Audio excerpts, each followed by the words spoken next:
Hello అండి, అందరికీ నమస్కారం. నేను మీ కట్టా కార్తీక్. ఐబొమ్మ రవిని అతను చేసిన నేరాన్ని ఇవాళ తెలంగాణ పోలీసులు మీడియా ముందు ప్రజెంట్ చేశారు. అతని వల్ల వేల కోట్ల రూపాయల బెట్టింగ్ మాఫియా నడిచిందని, ఆన్లైన్ గేమింగ్ మాఫియా నడిచిందని, వాటిని ప్రమోట్ చేశాడని, దానివల్ల అనేక మంది నష్టపోయారని, ఆత్మహత్యలు చేసుకున్నారని, సినిమాని పైరసీ చేశాడని, ఇవన్నీ అతని మీద ఉన్నటువంటి అభియోగాలన్నీ కూడా మీడియా ముందు వివరించే ప్రయత్నం చేశారు. ఇతన్ని అరెస్ట్ చేయటం వల్ల బెట్టింగ్ యాప్ల వల్ల నష్టపోతున్న వేలాది కుటుంబాలని పోలీసులు కాపాడారని చెప్పుకునే ప్రయత్నం చేశారు. ధన్యవాదాలు సార్, నిజంగా చాలా గొప్ప పని చేశారు. ఐబొమ్మ రవిని అరెస్ట్ చేయడం వల్ల వేలాది మంది కుటుంబాలు బతికాయని చెప్తున్నారు కదా, ఇప్పటికే వేలాది మంది నష్టపోయారని చెప్తున్నారు కదా. నిజంగా అలాంటి అరెస్ట్ చేయడం మంచిదే. ఓకే, మీ సంతోషం, మీకు మేము ధన్యవాదాలు కూడా తెలియజేస్తున్నాం తెలంగాణ ప్రజల తరఫున, తెలుగు ప్రజల తరఫున. అయితే ఈ సమాజం మిమ్మల్ని కొన్ని క్వశ్చన్లు వేస్తుంది సార్. ఏంటంటే, ముందుగా ఛానల్ సబ్స్క్రైబ్ చేసుకుని దయచేసి, అలానే ఈ వీడియోని లైక్ చేయండి. మనం ఐబొమ్మ రవిని అరెస్ట్ చేయడమే కాదు, చాలా విషయాలు పోలీసులతో మాట్లాడుకోవాల్సి ఉంది. మీ తరపున నేను మాట్లాడేటువంటి ప్రయత్నం చేస్తున్నాను. దయచేసి కామెంట్ రూపంలో మీ అభిప్రాయాన్ని కూడా తెలియజేసే ప్రయత్నం చేయండి. సరే, ఇక కంటెంట్లోకి వెళ్ళినప్పుడు జనం అడుగుతుంది ఏంటంటే, సార్ ఐబొమ్మ రవిని అరెస్ట్ చేశారు బెట్టింగ్ యాప్లు, ఆన్లైన్ గేమింగ్, పైరసీ ఈ కేసుల్లో. మరి ఈ మధ్య కాలంలో కూకటపల్లిలో, పంజాగుట్లో చాలా మంది సినిమా సెలబ్రిటీలు కూడా బెట్టింగ్ యాప్లు ప్రమోట్ చేస్తున్నారని కేసులు నమోదైనవి కదా సార్. మరి వాళ్ళ విషయంలో కూడా ఇలాగే వ్యవహరిస్తారా? విజయ్ దేవరకొండ ఎందుకు అరెస్ట్ చేయలేదు సార్? రానాని ఎందుకు అరెస్ట్ చేయలేదు సార్? ప్రకాష్ రాజ్ని ఎందుకు అరెస్ట్ చేయలేదు సార్? అలానే ఆ సినిమా హీరోయిన్ ఎవరు ఉన్నారు కదా, ఆమెను ఎందుకు అరెస్ట్ చేయలేదు సార్? సినిమా సెలబ్రిటీలు చాలా మంది బెట్టింగ్ యాప్లు ప్రమోట్ చేశారనేటువంటి కేసులు ఉన్నాయి కదా సార్. మరి వాళ్ళ విషయంలో ఒక న్యాయం, వీళ్ళ విషయంలో ఒక న్యాయమా సార్?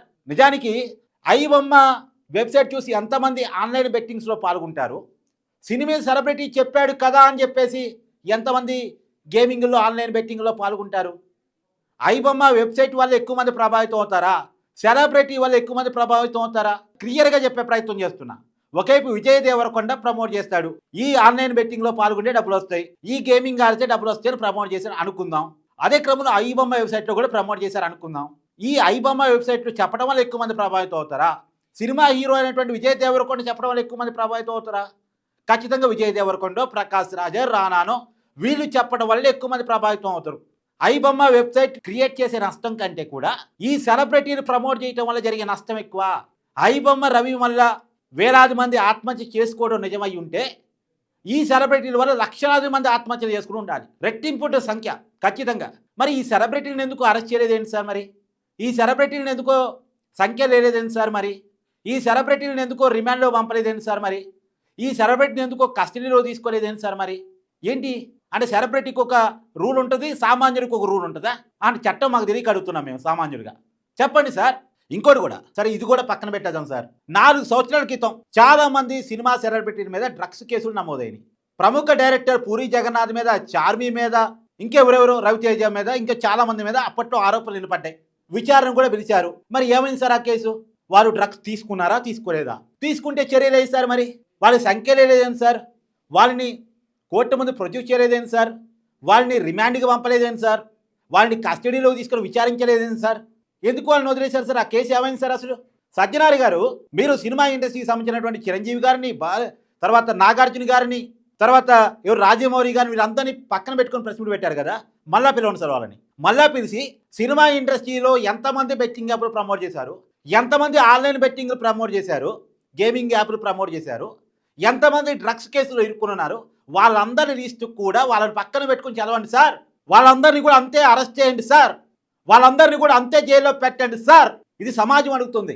అంటే సామాన్యుడి తప్పునేమో పెద్దదిగా చూపించే ప్రయత్నం చేస్తారు, పెద్దవాడి తప్పునేమో చిన్నదిగా చూపించే ప్రయత్నం చేస్తారా? ఒకే తప్పు సెలబ్రిటీ చేస్తే ఒకటి, సామాన్యుడు చేస్తే ఒకటి. అందరికీ భారతదేశంలో ఒకటే రాజ్యాంగం ఉంది, అందరికీ ఒకే చట్టం ఉంది, ఎవరు తప్పు చేసినా ఒకే రకంగా వ్యవహరించాలి. మరి అలా ఎందుకు జరగట్లేదు? సమాధానం కావాలి. మేము ఐబొమ్మ రవికి సపోర్ట్ చేయాలనో, అతను నిజంగా బెట్టింగ్ యాప్లు ప్రమోట్ చేస్తే, సినిమాను పైరసీ చేస్తే, ఆన్లైన్ బెట్టింగ్ని ప్రమోట్ చేస్తే అతన్ని కాపాడాలనో, అతన్ని రక్షించాలనో అడగట్లేదు. కానీ ఒక ఐబొమ్మ రవి విషయంలో తీసుకుంటున్నటువంటి శ్రద్ధ సినిమా వాళ్ళ విషయంలో ఎందుకని తీసుకోవట్లేదు?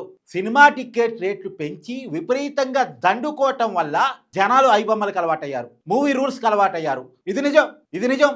ప్రభుత్వాలే అఫీషియల్గా సినిమా టికెట్ రేట్లు పెంచుకునే అవకాశం ఇస్తూ ఉంటే, సినిమా థియేటర్ కుటుంబంతో కలిసి వెళితే వేలాది రూపాయలు జేబులు గుల్లవుతుంటే, అక్కడ ఎంఆర్పితో సంబంధం లేకుండా ఇష్టం వచ్చిన రేట్లు అమ్ముతూ ఉంటే, పట్టించుకునేవాడు లేకపోతే, చట్టం కళ్ళు మూసుకొని కూర్చుంటే, జనం ఏమీ చేయలేక ఇలాంటి పైరసీ వైపు చెట్టుకు అలవాటయ్యారు. కారణం సినిమా ఇండస్ట్రీ. కారణం సినిమా ఇండస్ట్రీ. సినిమా ఇండస్ట్రీ చేసుకున్న తప్పుల వల్లే జనం పైరసీకి అలవాటు పడ్డారు, పైరసీని ఇష్టపడుతున్నారు. ఇది కదా పాయింట్.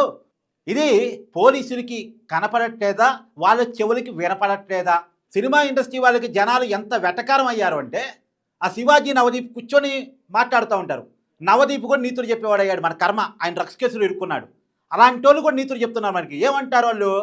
మేము బ్రేక్ఫాస్ట్ తర్వాత 11ంటికి కదా ఫస్ట్ షో వేస్తుంది, ఎవరు కొనుక్కోమన్నారు అక్కడ పాప్కార్ను, ఎవరు కొనుక్కోమన్నారు కూల్ డ్రింకు, మేము లంచ్ తర్వాత కదా సెకండ్ షో వేస్తుంది 2 గంటలకి, తర్వాత ఈవినింగ్ స్నాక్స్ తర్వాత కదా, ఈవినింగ్ 6:30 కదా మేము షో వేసేది, 6కి 6:30 కదా, తర్వాత డిన్నర్ తర్వాత కదా నైట్ షో వేసేది 9:30కి అని చెప్పేసి నీతులు చెప్పే ప్రయత్నం చేస్తున్నారు. ఎవరు చెప్పారు sir 11 o'clock, 2 o'clock, 6 o'clock, 9 o'clock సినిమాలు వేస్తున్నారని?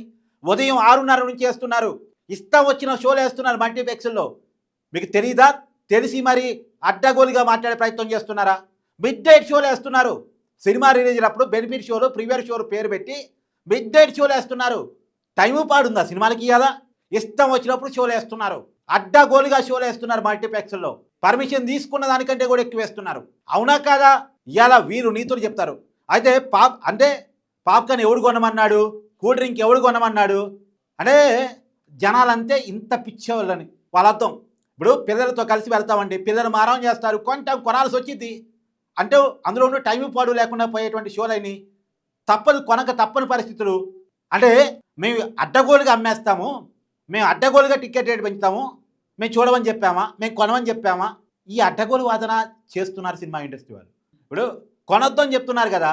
చాలా థియేటర్లు, చాలా మల్టీప్లెక్స్లు మీ సినిమా వల్లయే. అల్లు అరవింద్ గారియా, దగ్గుపాటి సురేష్ గారియా, ఇంకొకరియా మొత్తానికి మీ సినిమా ఇండస్ట్రీ వాళ్ళే ఎక్కువ థియేటర్లు, ఎక్కువ మల్టీప్లెక్స్లు. పెద్ద హీరోలకు మల్టీప్లెక్స్లు ఉన్నాయి.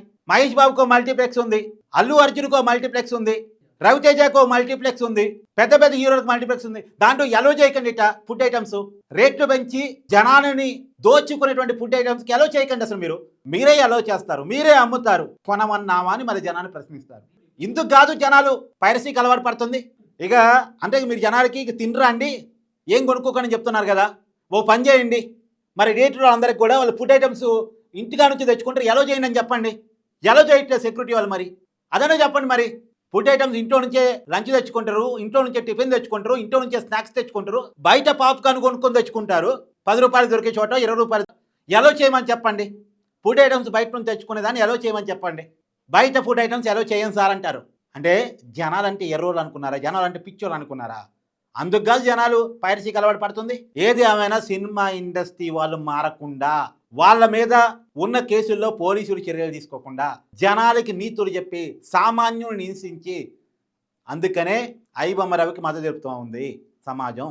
నేను తెలంగాణ పోలీసులని మిమ్మల్ని విమర్శించాలని కాదు, సామాన్యుడిగా అడుగుతున్నాను. సామాన్యుడికో చట్టం, సెలబ్రిటీకో చట్టం భారతదేశంలో లేదు. కాబట్టి ఇప్పుడు ఐబొమ్మ రవి విషయంలో ఏ రకమైన చర్యలు తీసుకున్నారో, బెట్టింగ్ యాప్ల విషయంలో, గేమింగ్ యాప్ల విషయంలో ఎలాంటి చర్యలైతే ఐబొమ్మ రవి విషయంలో తీసుకున్నారో అలాంటి చర్యలే సినిమా సెలబ్రిటీల విషయంలో కూడా తీసుకోండి. కేసు నమోదైన వాళ్ళ విషయంలోనే తీసుకోండి.